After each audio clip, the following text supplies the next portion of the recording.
반갑습니다. 오하요 고자이마스. 잠깐 기도드리겠습니다. 마저 기도부터 오祈りさせていただきたいです。天の父なる神様、この場に臨んでください。どうか神様のご栄光で満たしてください。今から神様の御言葉を述べ伝えるこの弱き者を憐れんでください。どうか神様の御手に隠してください。ただ神様のご栄光だけが表すように聖霊様を送ってください。主イエスキリストの皆によってお祈りいたします。오늘 본문의 치유의 기적은 많은 사람들이 알고 있는 구절입니다. 특별히 이 중풍병자를 끌고 온 네 사람의 신앙으로 굉장히 주목을 받고 있는 구절입니다. 오늘 저는 이 네 사람만이 아니라 그곳에 모여있던 또 다른 인물, 그 사람들을 통해서도 오늘날 이 시대를 살고 있는 우리들에게 하나님은 어떤 말씀을 하고 계시는지 귀를 기울입니다. 今日の本文の癒しの奇跡の箇所は、多くの人に知れ渡っています。特に中部の人を連れていた4人の信仰、それが注目されているところなんですね。でも今日は僕はその4人だけではなく、あそこに集まっていた他の群れを通しても、今の時代を住んでいる私たちに神様は何を言いたいのか、それについて一緒に考えたいです。먼저 네 사람은 누군가에 대해서 봅시다. 마지막 그 4人は誰として一緒に考えたいです。 성경은 중풍병자와 이 네 사람의 관계에 대해서 그렇게 자세히 설명하고 있지 않습니다. 똑같은 내용을 쓰고 있는 마태복음, 누가복음에도 자세한 설명은 나와 있지 않습니다. 그들이 사실 중요한 것은요, 그들이 중풍병자와 또 어떤 관계를 갖고 있나, 외면적으로 어떤 관계를 갖고 있는가는 사실 중요한 게 아니에요. 그들이 가족이든 친구든 그런 신분상의 관계는 중요한 게 아니에요. 중요한 것은 그들이 품고 있었던 마음입니다. 그것은 크게 두 가지로 요약을 할 수 있는데요. 첫 번째는 그들이 이 중풍병자가 갖고 있던 아픔을 그냥 별개의 사람, 타인이 갖고 있는 아픔증으로 가볍게 여기지 않았다는 것입니다. 이 중풍병자의 아픔을 바라보고요, 마치 자신의 아픔인 것처럼 긍휼한 마음을 품었습니다. 사실 여러분, 이 긍휼한 마음이야말로 이 세상의 인간들을 바라보고 계시는 하나님의 마음을 의미합니다. 이 긍휼한 마음이 없었다면 중풍병자를 데리고 왔던 이 4명의 사람들이요, 어려움을 만나서 그걸 극복하고 이 중풍병자를 예수님 앞으로 데려갈 수는 없었을 것입니다. 聖書ではね、この中部の人とその人を連れてきた4人との関係についてはあんまり詳しくは説明がされていません。同じ内容を書いているそのマタイの福音書とルカの福音書でもその関係については詳しい説明はありません。ただ、その実はね、この中部の人と4人の人との外面的な関係、それはあんまり重要ではないんですよ。家族であれ、友達であれ、その身分上の関係はあんまり重要ではありません。本当に重要なことは、この人たちが抱いている心なんです。それを2つに要約できます。一つは、中部の人の痛みをただ他人の痛みとして軽く思わなかったことです。まるで自分の痛みのようにそれを受け取って、その人たちに、その中部の人に憐れみ深い心を抱いたことなんです。この憐れみ深い心こそがこの世の人々を今見ておられる神様の心なんですね。この憐れみ心がなければ苦難にその妨害にぶつかると、それをぶつかってもそれを諦めなくこの中部の人をイエス・キリストの御前に連れて行く熱心は出さなかったでしょう。두 번째는 이 중풍병자를 데리고 오면요, 예수님 앞으로 데리고 오면 반드시 나을 거라는 믿음이 있었습니다. 아마도 이들은요, 예수님에 대한 소문을 들었을 거예요. 예수님의 뭐 기적, 병을 고치시고 귀신을 쫓아내는 소문에 대해서 듣고 있었을 것입니다. 아니면 그들 중에 일부가 예수님이 하시는 기적을 직접 눈으로 목격했을 수도 있습니다. 어찌되었든 간에 이 중풍병자를 예수님 앞으로 데리고 나가서 예수님의 긍휼하심을 입기만 하면 이 중풍병자는 반드시 나을 수 있다고 믿었습니다. 그러니까 이 나온 중풍병자를 보고요, 5절에 보면 예수님께서 그들의 믿음을 보았다라고 칭찬합니다. 예수님도 그들의 믿음을 보일 정도로 그들의 믿음이 있었다는 거죠. 그런데 여기서 본문하고는 조금 관계가 없는 내용일지는 모르겠지만 한 가지 짚고 넘어가야 되겠습니다. 많은 사람들이 그들의 믿음 그러면 거기에 중풍병자를 제외하고 4명의 믿음만을 생각하는 경향이 있습니다. 그러나 그렇지 않습니다. 이 그들의 믿음 속에는 반드시 중풍병자의 믿음도 들어가 있습니다. 왜냐하면 5절 후반절과 10절에 보면 그들의 죄를 사하였다라는 예수님의 선언이 있기 때문입니다. 여러분, 죄를 사함받고 구원받는 것은요, 물론 모든 것이 하나님의 은혜입니다. 전적인 하나님의 은혜. 그렇지만 우리가 그 사실을 믿고 우리의 입술로 그 믿음을 고백하지 않는 한 그 죄사함이 있을 수 없습니다. 당연히 이 중풍병자도 믿음을 갖고 있었습니다. 다시 본문으로 돌아가고 싶습니다. 2つ目のことがあるんですね。この4人の人はね、中部の人をイエス・キリストの身元に連れて行けば、この中部の人の病は必ず癒されると思ったんです。信じたんですよ。もちろん彼らはイエス・キリストの噂、特にその病を癒したり悪霊を追い出したり、その噂を聞いたに違いありません。あるいはその中で何人かはイエス・キリストのその奇跡を直接自分の目で目撃したかもしれない。とにかくイエス・キリストの身元に中部の人を連れて行けば、この人は必ず癒される。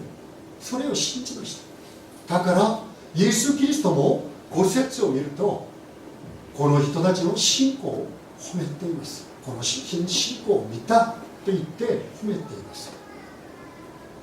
皆さん、ちょっと本文とは離れている内容かもしれないんですけど、一つ確かめておきたいことがあります。それは彼らの信仰という時、彼らの中で必ずこの中部の人の信仰が入っています。なぜかといえば、5節後半と実節を見ると罪を許されるということがあるんですね。それをイエス・キリストがおっしゃっています。罪が許されて救われることはもちろん神様のもっぱら恵みなんですよ。すべてが神様の恵み。しかし本人それを信じて自分の口で告白しなければできないことです。だから中部の人も必ず信仰を持って確信していたことを確かめています。また本文に戻りましょう。여러분, 예수님이 이 땅에 오셔서 행하셨던 사역을 크게 3가지로 나눌 수 있습니다. 마태복음 9장 35절에 잘 나와 있는 대로 첫 번째는 회당에서 가르치시는 것입니다. 두 번째는 천국 복음을 선포하시는 것입니다. 세 번째는 모든 병과 연약함을 고치시는 것입니다. 실제로 예수님은요, 많은 시간을 들여서 사람들의 병을 고치시고 악령을 쫓아내셨습니다. 그러나 예수님의 궁극적인 목적, 병 고침의 궁극적인 목적은 단지 병이 나아서 조금 더 길게 사는 데 있지 않습니다. 바로 그 사람의 영혼의 구원입니다. 예수님께서 병을 고친 궁극적인 목적은 그 사람, 그 영혼의 구원을 의미합니다. 예수님께서 요한복음 11장에서 죽은 지 3일이 지난 나사로를 다시 살리십니다. 그렇죠? 그런데 그 나사로가 육체적으로 다시 한번 살아났다 할지라도 언젠가는 죽음으로 끝을 맞아요. 나사로가 예수 그리스도를 믿고 영원한 영생을 얻지 않았다면 그의 인생은 결국 죽음으로 끝이 납니다. 그런데 여러분, 지금 이 시대도 그럼에도 불구하고 병든 자, 연약한 자들 다 교회로 데려와야 합니다. 예수님 앞으로 데려와야 합니다. 왜냐하면 2000년의 교회 역사를 연구했던 교회사들이, 교회사 연구가 신학자들이 말하는 바에 의하면, 물론 하나님의 섭리라든가 하나님의 능력이라든가 하나님의 계획을 제외하고 우리들의 눈에 보이는 인간적인 이유입니다. 인간적인 이유 두 가지를 드는데요. 그것은 첫 번째는 성도들의 거룩한 생활입니다. 두 번째는 너희는 병 고침의 사역이 있습니다. 그래서 이 변방, 전 세계에 아주 이 변방에 불과했던 이스라엘로부터 나온 이 그리스도교가 지금 전 세계적으로 넓혀지고 전파될 수 있었던 인간적인 이유라고 듭니다. 이 정도로 이 병 고침의 사역은 기독교에서 빼놓을 수 없는 특징 중에 하나입니다. 그러나 거기서 머물러서 우리도 예수님이 관심을 가졌던 것처럼 단지 병 고침만이 아니라 그 영혼이 구원받는 데 집중해요. 그리고 어떤 어려움이 있더라도 그 영혼을 구원의 길로 인도하는 데 최선을 다해요.皆さん、예수 그리스도가この地上で働いたその働きの内容を、大きく3つに分けて考えられます。マタイによる福音書9の35節によく出ています。よく見られますけど、一つは街道で教えた。2番目は天国、御国のその福音を述べ伝えた。3つ目はあらゆる病や患いを癒したということなんです。実はイエス・キリストは地上のその働きの中で多くの時間を尽くしてその癒しに集中しました。でもね、イエス・キリストのその癒しの究極的な目的はただ体が良くなってちょっと生き延びることではありません。その人のその魂の救いなんですよ。だからわざわざ5節を見るとその中部の人の病を癒しながらあなたの罪は許されたと言っておられるんです。イエス・キリストはヨハネによる福音書を見ると11章で死んだ3日も経ったラサロをよみがえらせてくださいます。でもね、肉体的によみがえってもイエス・キリストを信じて永遠の命をもらわなければ結局死で終わりを迎えなければならないんです。だから神様は体を癒してイエス様は体を癒しても罪を許す、それを堂々と宣言するんです。もちろん今の時代もあらゆる病や患いを持っている人々を教会に連れてこなければならないんです。なぜならば教会史を研究した神学者たちによるともちろん神様の計画、神様の力、神様の摂理、それを除いて人間的な理由、人間の目で見える理由を2つ挙げるんですね。その1つは生徒たちの尊い生活、もう1つがこの病の癒しなんです。それほど病の癒しは教会の特徴の中で、キリスト教の特徴の中で特徴なんです。だからこの世界の端っこであるイスラエルから出たキリスト教が今の状態のように全世界に広まっている人間的な理由なんですね。でも私たちもイエス・キリストのようにそこでとどまってはいけないんです。私たちも救いの魂の救いに集中しなければならないんです。どんな難しいことがあっても諦めなくその人を救いに導かなければならないんですね。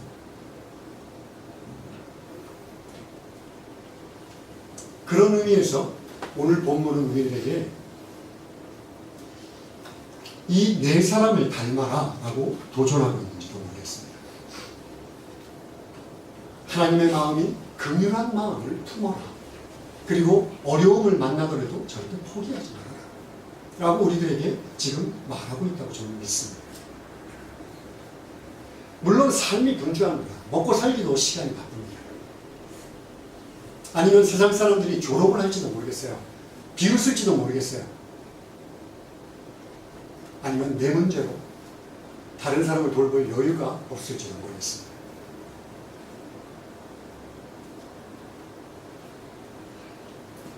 하지만 용기를 내야 합니다. 절대로 포기하지 말아야 합니다. 왜냐하면 12절을 보면요, 하나님께서 영광을 받으셨다라고 기록되어 있습니다. 물론 마태복음도 누가복음도 동일한 내용을 적고 있는 마태복음과 누가복음에도 하나님께서 영광을 받았다라는 것을 결론을 짓고 있습니다. 물론 하나님이 영광을 받은 것은요, 예수 그리스도의 기적을 보고 사람들이 영광을 돌리는 것입니다. 하지만 여러분, 예수님께서 중풍병자를 고치는 그 기적이 어디서부터 출발하는 거죠? 바로 어려움이 있어도 이 중풍병자를 끝까지 예수님 발 앞에 데려다 놓은 이 네 사람으로부터 시작했어요. 이 네 사람이 열심히 없었다면 하나님의 영광을 보지 못했을 수도 있습니다. 우리가 하나님의 긍휼한 마음을 품고 단 한 사람이라도 구원하기 위하여 최선을 다하면 그 일을 통하여 하나님께서 반드시 영광을 받으실 것입니다. 그리고 그날 우리가 주님의 심판대 앞에 섰을 때 하나님께서 우리에게 말씀하실 것입니다. 착하고 충성된 종아, 잘했다. 皆さん、本文はね、私たちに言っておられるのではないでしょうか。この4人を習いなさい。4人を通してその憐れみ深い心をあなた方も抱いてくださいと。そして苦難にぶつかって諦めなくその人を私の身元に連れてきなさいと言っているのではないでしょうか。この世の生活は甘いものではないんですよ。生活その実態が忙しくて大変なことじゃないですか。あるいは周りの人々がね、そこまでとあざけたり冷やかししたりするかもしれない。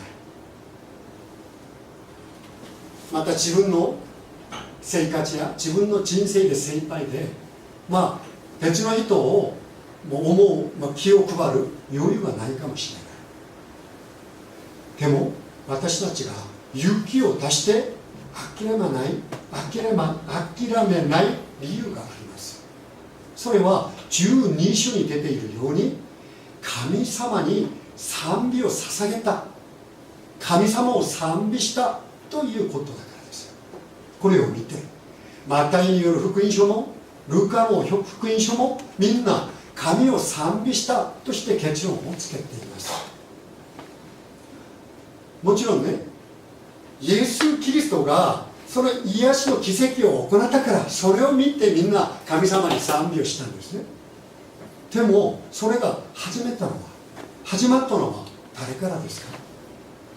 この4人の人が阻まれても諦めなく、その中部の人を神様の御前に連れて行ったからですよ。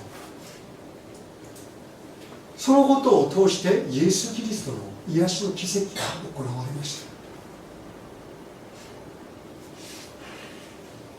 私たちも最後まで諦めなく、一人の魂でもイエス・キリストの御前に連れて行って、その人がイエス・キリストを信じ救われると、必ず神様を賛美することになります。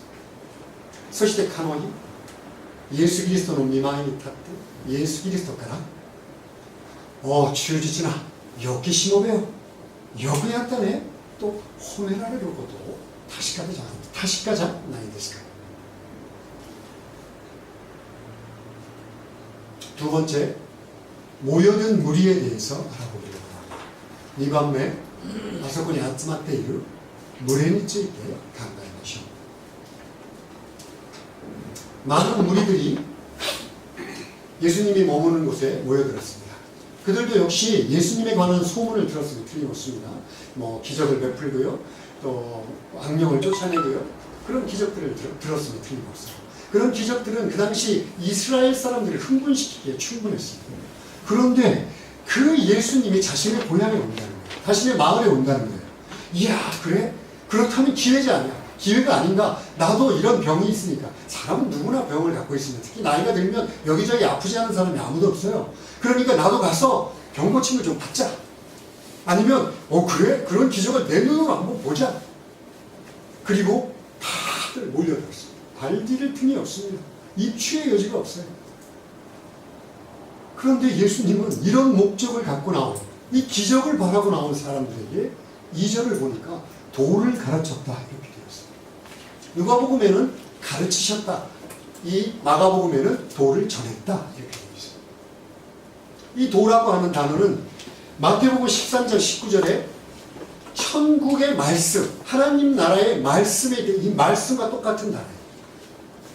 앞서 보았지만 예수님의 궁극적인 목적은요, 기적이 아닙니다.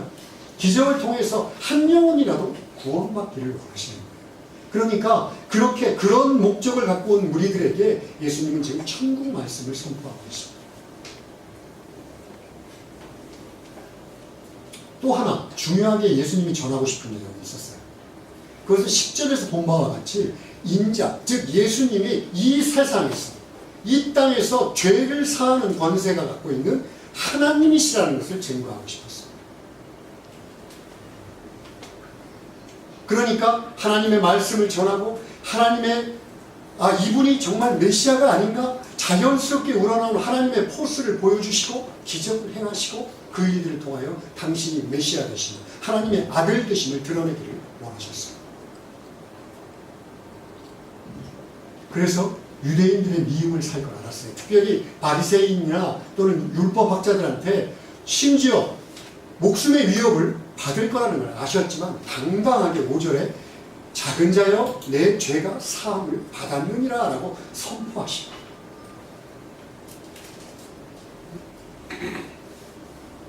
今日本文では多くの群れがね、イエス・キリストが泊まっているところに集まりました。彼らもね、多分イエス・キリストについての噂を聞いたに違いありません。病の癒しの噂、悪霊を追い出した噂、それを聞いたんでしょう。そしてたまたまイエス・キリストが自分の皇居に来た、それを聞いて、いやこれこそ機会じゃないですか、チャンスじゃないですか。僕も年を取るとみんなあちこち行きたくなるんですよ。昔はもっとひどかったじゃないですか。今度私の病を癒されたらいいじゃないかと思って、またある人は自分の目でその奇跡を見たくなったんですね。だから集まったんですよ。足を踏み入れるその隙間もないほどあそこに集まったんです。そのイエス・キリストの奇跡の噂はイスラエルの民を興奮させるのに十分でした。そしてそんな目的を持ってイエス・キリストの身元に切ったその人々に向けて、しかしイエス・キリストは2節を見ると、御言葉を語ったと書かれています。ルカによる福音書は教えたと書かれていますね。この御言葉はマタイによる福音書13章19節には御国の御言葉と同じ単語を使っています。つまり前も見たようにイエス・キリストの究極的な目的は魂の救いなんですね。だから奇跡を求めてきたこの人々に天国のその御言葉を述べ伝えたわけです。そしてもう一つの大事なこと、それも言い表したかったんですよ。それはイエス・キリストがこの世で罪を許す権威を持っていることなんです。実説によく出ているように、この地上で罪を許す権威はご自分であるイエス・キリストが持っていると宣言したかったんですよ。だからわざわざパリサイ人らやまた立法学者たちに忌み嫌われることをよくご存知でありながら、小さい子よ、あなたの罪は許されると堂々と宣言したわけなんですね。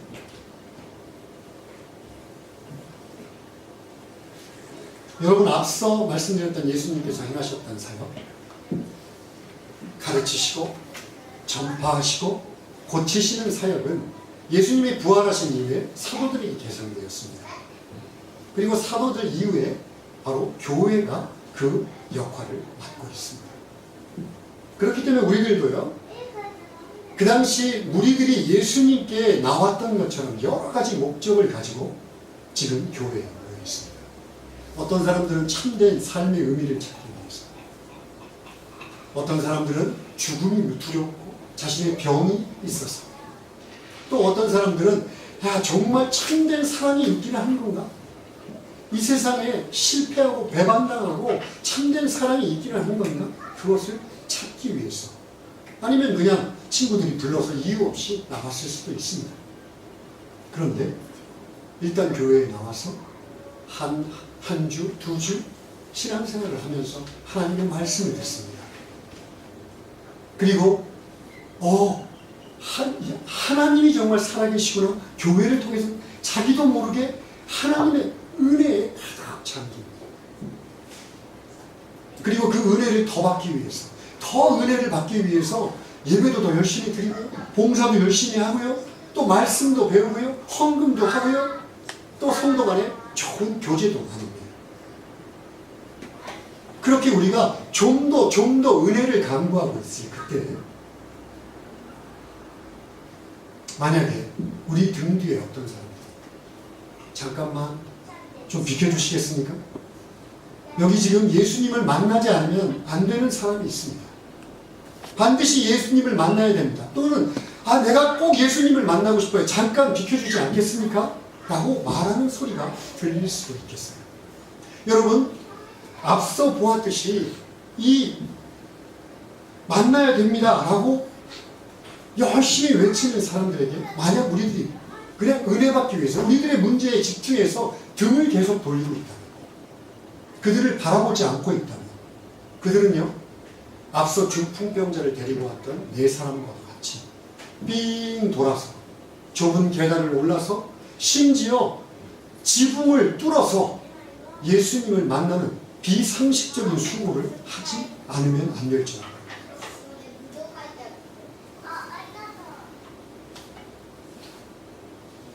皆さん、イエス様が行われた教えること、述べ伝えること、癒されること、それはイエス・キリストが復活した後、使徒たちに受け継がれました。その後、使徒の後、教会に受け継がれました。だから今の時代、私たちそれぞれいろんな理由を持っていろんなことを求めて教会に来たわけですよ。ある人は誠の人生の意味を求めて、ある人はいやこの世の中で失敗の中、また裏切りの中で本当誠の愛があるかと思って、ある人は自分の病気を癒されるため、ある人は友達に誘われてなんとなく理由もなく来たわけですね。でもね、信仰生活、教会生活を通して神様の御言葉を聞き、聖霊の働きによって恵みにふけります。そして一度その恵みを味わった人はもっと恵みを受けたい。だから礼愛も捧げ、献金もし、奉仕もし、政党の交わりもよく参加し、聖書の御言葉を学びます。そしてもっと恵みを受けたい、もっともっと。その時、私たちの後ろで何か声が聞こえないですか？ちょっともしもし、ちょっと通らせてください。ここにイエス・キリストを会えなければならない人がいます。僕必ずイエス・キリストに会いたいんですよ。でも私たちが受ける恵みに集中して背を向けていると、その人たちは今日の中部の人を連れてきた4人のようにぐるーっと後ろに回って狭い階段を上り、屋根を剥がして非常識的な苦労をしてイエス・キリストに会わなければならないかもしれないです。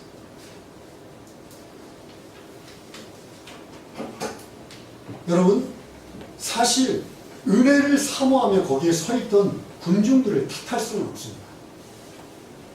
그들도 아까 얘기했지만 병이 걸려서 왔을 수도 있어요.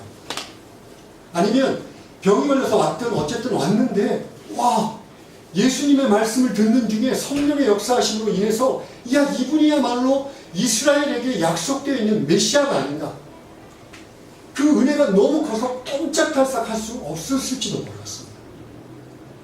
단지 그때 중풍병자와 그 네 사람이 온 것뿐일 수도 있어요.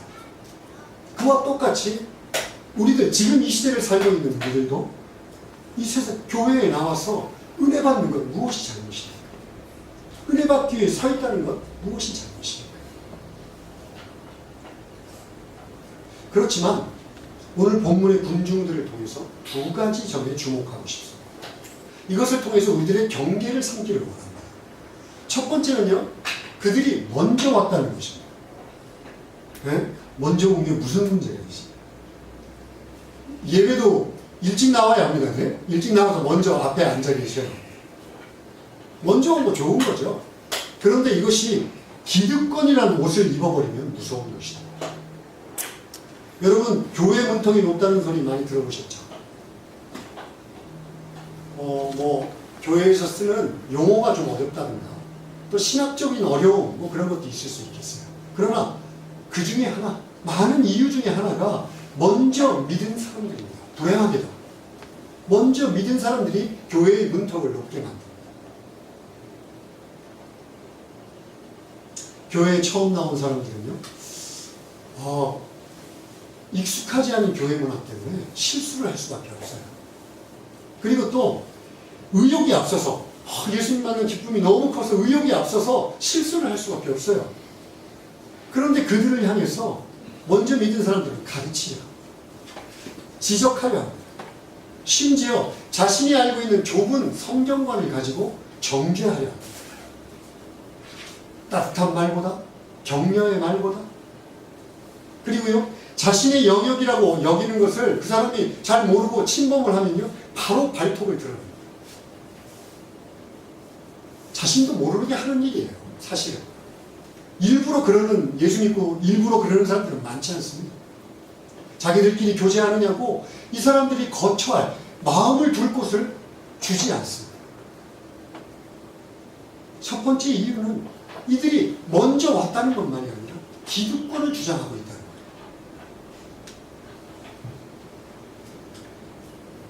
다행히 오늘 본문의 중풍병자는 이 4명의 뛰어난 전도자들을 만나서 사람들, 군중들에게 막혔지만 포기하지 않고 이들의 노력을 통해서 예수님을 만날 수 있었습니다. 그러나 오늘날 교회의 현실은 그렇지 않습니다. 먼저 믿은 사람들, 여기에는 목사도 있고요, 나 같은 선교사도 있고요, 먼저 믿은 사람들 때문에 상처받고 교회를 떠나는 사람들이 부지기수입니다. 그래서 가난한 성도란 말이 들 정도입니다. 그건 거꾸로 하면 안 나가 성도입니다. 교회 안 나가. 상처받기 싫어.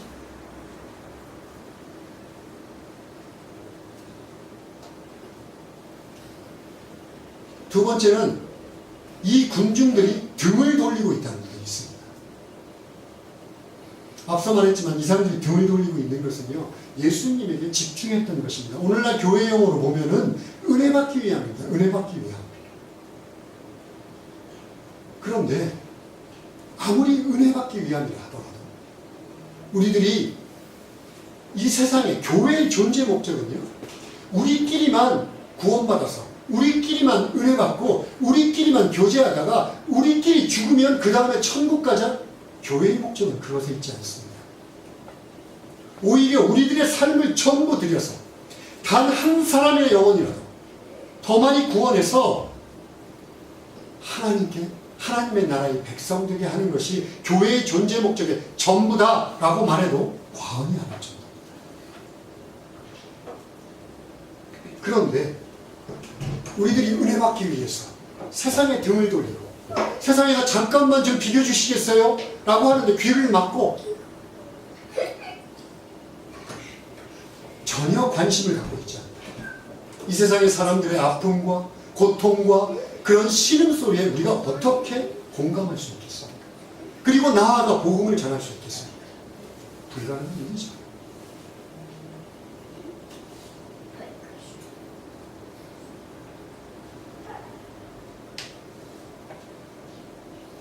皆さん, 예수 그리스도가地上のその本文の働きの中で群衆が集まってイエス・キリストに集中して集中している間、中部の人と4人の人が阻まれてイエス・キリストの御前に進んでいかなかった、そのことをもちましてこの群れ、群衆を裁いてはいけないんです。多分この人たちも病を負っていたかもしれないし、イエス・キリストのその天国の宣告、その述べ伝えるその教えが本当に恵まれて、その教えに恵まれて、いや一言も逃したくないと思ってびくともしなかったかもしれないです。同じくこの世のこの今の時代の教会の私たちの神様の恵みに集中しているだけなんですよ。たまたま私たちの後ろに中部の人と4人の人が来ただけなんですね。でもね、僕は今日この群れを通して2つのことに注目して私たちの警戒にしようと思っています。一つはこの人々が先に切ったことなんです。いや、先に切ったこと何の問題になるのと言われるでしょうね。そうですよ、先に来ることは良いことです。恋愛も先に来て、10分前、15分前来る方がもうマシじゃないですか。でもそれが一件という衣を着ると、それはね、恐ろしいものに変わるんです。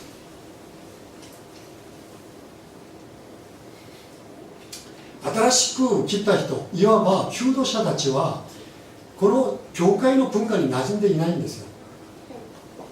またその恵みが多かったので、その何ですか、熱意、それが先行するかもしれない。そして誤りをするんですね。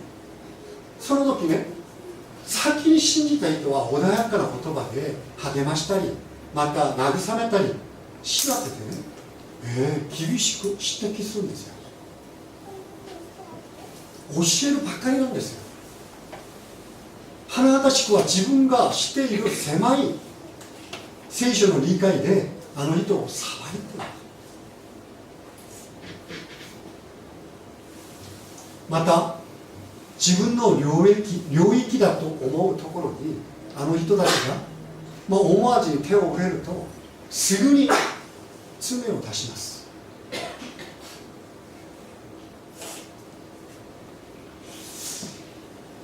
思わずに本当に何にも考えなく自分たちの交わりがよくて、もう自分たちが交わって思わずにあの人たちにね居場所を与えないかもし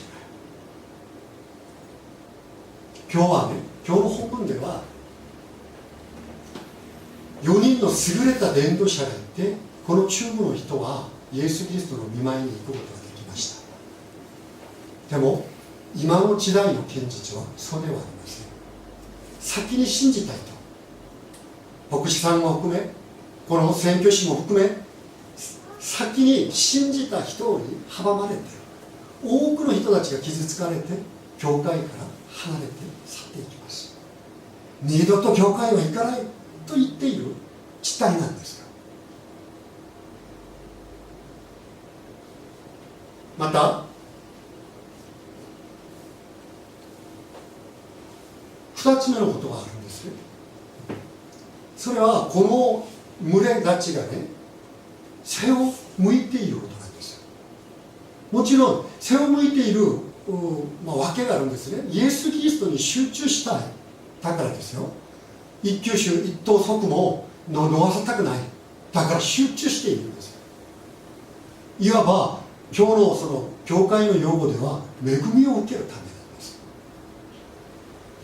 しかしね、教会の存在の目的、それは私たちだけ救われて罪を許されて、私たちだけ良い交わりをして、私たちだけ死んだら天国に行きましょうではありません。私たちの生涯、全員生涯をもちましてそれを捧げて、たった一人でも魂を救って伝道して魂を救うことが教会の存在の目的の全部だと言っても言い過ぎません。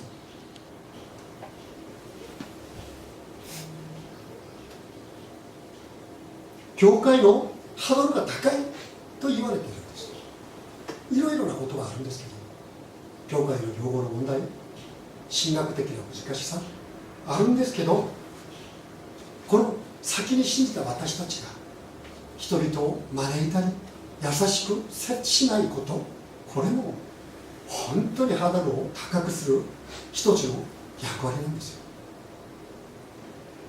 私たちが恵みを受けるために集中してこの世に背を向けているとき、私たちがどうやってこの世の人々の痛みや苦しみやうめきに耳を傾けることができますか？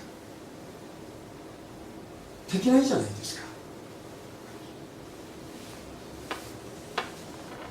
私たちがその体を転換してその人々を見なければ、そしてその人々の痛みや苦しみに共感しなければ、その人々を救うこと、それはできないんです。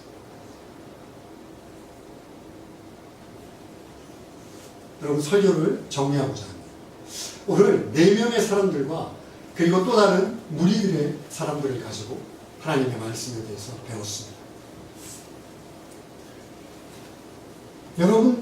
여러분과 저는 지금 어느 자리에 서 있습니까? 혹시 먼저 믿은 자로 예수님의 명령에 쫓아서 예수님의 복음을 전하기보다 교회를 찾아오는 사람들의 방해가 되고 있지 않습니까? 혹시 만에 하나라도 그런 일이 있다, 오늘 이 자리에 하나님의 참된 의미의 은혜가 내리기를 원합니다. 그래서 여러분과 제가 하나님의 긍휼의 마음을 품기를 원합니다. 이 세상 사람들을 향해서 하나님이 눈물을 흘리시는 것처럼 우리도 눈물을 흘리며 그들을 바라볼 수 있었으면 좋겠습니다. 비록 이 네 사람처럼 뛰어난 전도자는 아닐지라도 최소한 예수 그리스도를 만나기 위해 교회에 온 사람들 따뜻한 마음으로 품고 자신의 곁을 내주고 그들을 그리스도 예수를 만날 수 있도록 잘 인도하는 그 역할을 충분히 감당할 수 있도록 하나님의 은혜가 임하기를 간절히 소원합니다. 아멘. 皆さん、説教をまとめたいです。今日は4人の人とまた他の群れを通して神様の御言葉を学びました。今僕と皆さんはどこに立っていますか？どの立場に立っていますか？イエス・キリストの命令に従って一人でも多くの魂を救うために努めているんですか？もしくは万が一教会で新しく来た求道者のその妨害になるその人たちを阻まれているその立場に立っているんでしょうか？そしたら今日本当に誠の神様の恵みがこの場に望んでほしいです。そして神様の御心、憐れみ深いその神様の御心を私たちの御心にしたいです。神様がご覧になって涙を流しているその人々を私たちも見て涙を流したいです。たとえ4人の優れた伝道者のようにその優れたことにはできないかもしれない。でも教会で方向を転換して新しく来た求道者たちを温かい心で抱いてそばを許してその人たちがイエス・キリストを愛るように一生懸命努めましょう。それを切に祈ります。お祈りしましょう。天の父なる神様、どうか助けてください。